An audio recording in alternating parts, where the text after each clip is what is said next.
So we're working on doing the accent around the windows, and now I need to do something with this door. This door, we painted it before, the paint never wanted to really hold. And you can see it's looking pretty bad here on the sides.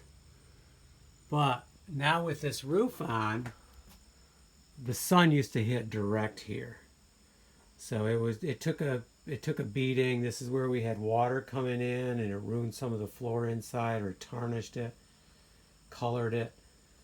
It kind of went underneath, so I had to do a lot of siliconing under there.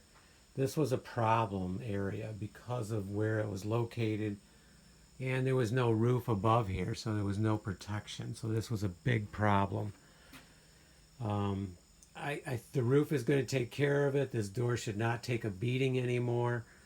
We should not get any water underneath anymore, or even a chance of it.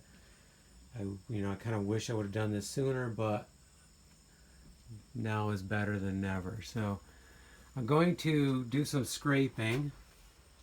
Got a little new scraper tool that I'm going to just try on it. And then I'm going to do some caulking. Try to clean up these edges.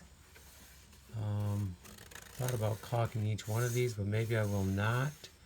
Maybe we'll paint, and then I'm just not sure whether I'll caulk it or not. I might try one. Just a little fine line.